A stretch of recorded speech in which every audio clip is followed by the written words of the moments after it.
नमस्कार दोस्तों, मैं आपका अपना विकास चौहान। आशा करता हूँ आप सभी लोग ठीक होंगे। मैं भी ठीक हूँ। स्वागत है आप सभी का चौहान के साथ ट्रू क्राइम की स्टोरीज में। आज मैं आपको एक ऐसी कहानी सुनाऊंगा जो कि एक भारत के लिए मिसाल है।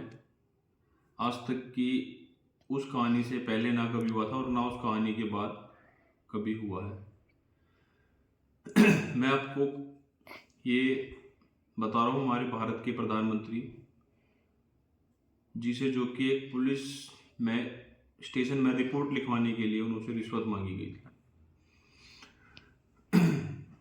चलिए कहानी पे चलते हैं।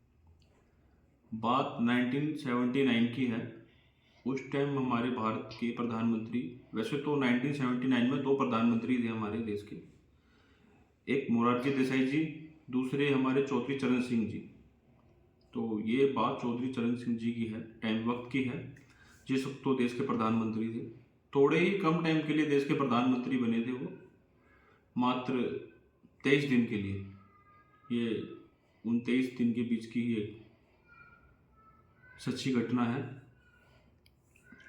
चौधरी चरण सिंह जी का जन्म 23 दिसंबर 1902 में उत्तर प्रदेश के हापुड़ में हुआ था। एक जाट परिवार में हुआ था और वो हमारे देश के प्रधानमंत्री भी रहे, डिप्टी प्राइम मिनिस्टर भी रहे, होम मिनिस्टर भी रहे, फाइनेंस मिनिस्टर भी रहे और उत्तर प्रदेश के चीफ मिनिस्टर भी रहे। और उनकी डेथ 29 मई 1987 को नई दिल्ली में हुई थी।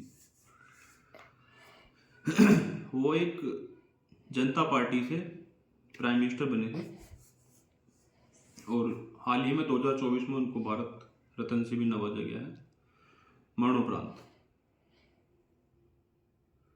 मैं आपको कहानी बताता हूँ। उत्तर प्रदेश के एक पुलिस स्टेशन की है जिसका नाम है उसराहार। उसराहार पुलिस स्टेशन में क्या हुआ था कि हमारे प्रधानमंत्री जी थे जो चौधरी चरण सिंह जी, उनसे रिश्वत मांगी गई थी।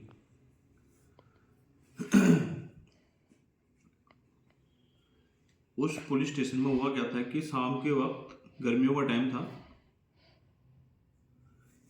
सभी बाहर की तरफ बैठे थे, मतलब कि पुलिस स्टेशन के अंदर ही बाहर टेबल पे। और शाम के वक्त 6 से 7 बजे के बीच में एक बुजुर्ग किसान, 70 से 75 साल की आयु थी जिसकी, किसान, बिल्कुल किसान जैसी व्यवस्था में, पुराने से कपड़े, मट्टी लगी हुई, गमछा वगैरह, और जैसे कि ये किसान बिल्कुल खेतों में से ही आए हुए हैं। तो वो स्टेशन में पहुंचे और उन्होंने बोला कि मुझे दरोगा जी से मिलना है। तो पुलिस के जो भी सहकर्मी थे पुलिस स्टेशन में, उन्होंने बोला भाई दरोगा जी तो है नहीं, दरोगा जी से नीचे हैं डिप्टी दरोगा जी, उनसे अब मिल लीजिए। बोला क्या काम है? बोले मुझे रपट लिखवानी है, मेरी जेब कट गई है। बोला जेब कटी है? बाबा जेब कैसे कट गई आपकी? ये क्वेश्चन पुलिस वालों ने किया बुजुर्ग किसान से कि बाबा जेब कैसे कट गई आपकी? बोले मैं मेरठ का रहने वाला हूँ और मैं यहाँ पर बैल खरीदने आया था। किसी ने कहा था मुझे यहाँ पर बैल मिल जाएंगे अच्छे, तो मैं बैल खरीदने आया था, तो आते वक्त रास्ते में मेरी जेब कट गई। बोला नहीं बाबा आप झूठ बोल रहे हो। बोला नहीं देखो मेरी कुर्ते की जेब ऐसे कटी जैसे कि ब्लेड से कटी हो। बोला नहीं बाबा आप घर पे वापस जाओगे, घर वाले कुछ ना करें, आप इसलिए झूठी कहानी बना रहे हो। कि नहीं नहीं मेरी जेब कट गई, मेरे को अब दरोगा जी से मिलो। थोड़ी देर में क्या हुआ कि दरोगा जी भी आ गई।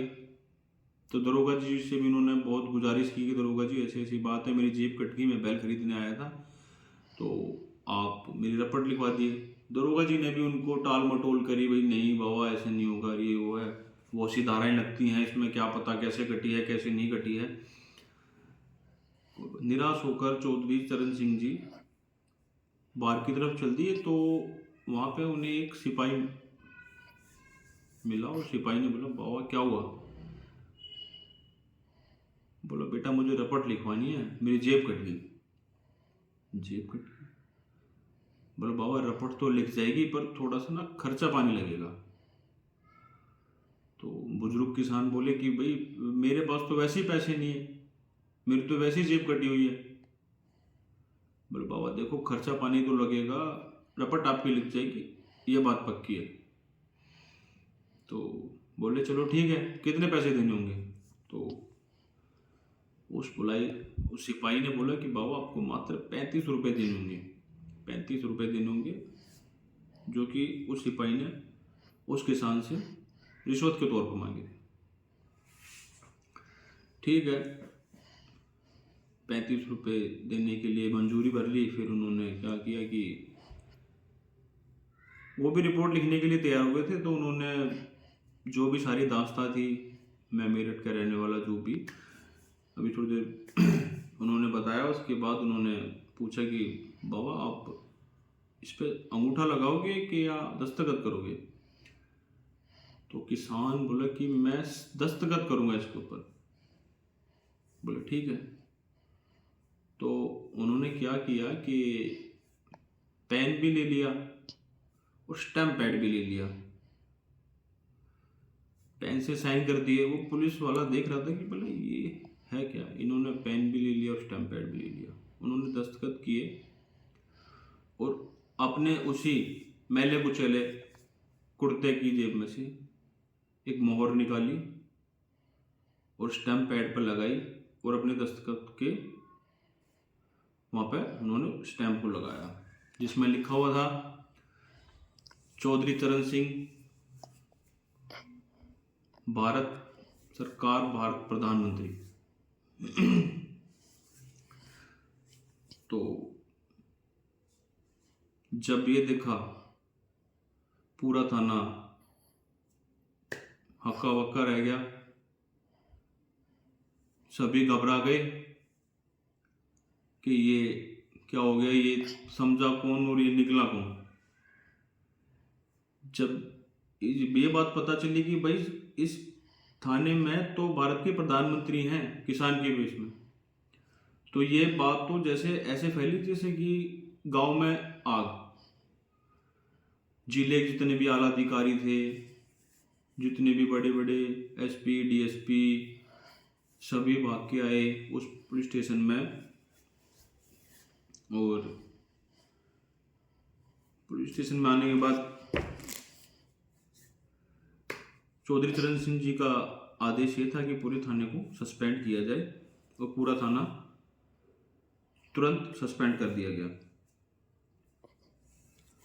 दरअसल हुआ क्या था कि 28 जुलाई 1979 को जनता पार्टी से चौधरी चरण सिंह जी प्रधानमंत्री बने थे, जो कि मिलीजुली सरकार थी। और उनको इंदिरा गांधी जी ने सपोर्ट किया था। और वो उत्तर प्रदेश के भी वो चीफ मिनिस्टर रह चुके थे। पर जब वो चीफ मिनिस्टर थे तो उनका ना मिलना जुलना ऐसा था गांव के लोगों से जैसे कि वो सबको नाम से जानते हैं। फिर वो प्राइम मिनिस्टर बने तो उनके पास शिकायतें बहुत आई कि ये होता है, किसानों के साथ वो होता है। एक उनके पास कंप्लेंट इस police station Usrahar police station की भी आई थी कि यहाँ पर कुछ दबंग हैं जो गांव के ऐसे हैं कि हमारी ज़मीनों पे कब्जा कर रखा है, और हम पुलिस स्टेशन में जाते हैं तो हमसे रिश्वत मांगी जाती है हमारी रपट लिखवाने की। चौधरी चरण सिंह जी ने बोला ठीक है। तो चौधरी चरण सिंह जी जो भी उनका कार्यकाल था 23 दिन का, उसके दौरान ही वहाँ एक इटावा में किसी कार्यक्रम में गए थे। तो उन्हें वो ऊसराहार वाली कंप्लेंट भी याद आई। तो उन्होंने अपने काफिले को बोला कि भाई आप लोग थोड़ा पीछे रुको और मुझे अकेला छोड़ दो ऊसराहार से पहुंचने से पहले ही। तो उनकी सिक्योरिटी वगैरह वहीं रुक गई और वो एक उन्होंने किसान की वेशभूषा को धारण किया और एक खेत में गए, अपने मट्टी वट्टी लगा के एक गमछा वगैरह उन्होंने अपने कंधे पर डाला और पुलिस स्टेशन पहुंच गए। पुलिस स्टेशन पहुंच गए तो बस पुलिस वालों ने उनसे रिश्वत मांगी। वो सोचे कि एक किसान है, आज फिर इनसे कोई मात्र 35 रुपये, हाँ उस टाइम बड़ी रकम होती थी 35 रुपये 1979 में। पर कहानी तो ये मतलब है तो ये क्राइम ही, इसीलिए मैं इस कहानी को सुना रहा हूँ। रिश्वत मांगना, लेना और देना दोनों तरह के क्राइम है। पर जैसे भारत में आज तक ऐसी पहली बार ये मिसाल है कि एक प्राइम मिनिस्टर से रिश्वत मांगी गई। उसके बाद 21 दिन तक ये सरकार रही, फिर ये सरकार नहीं चल पाई। फिर उसके बाद फिर ना चलने के बाद भी फिर उसके बाद भी चौधरी चरण जी 24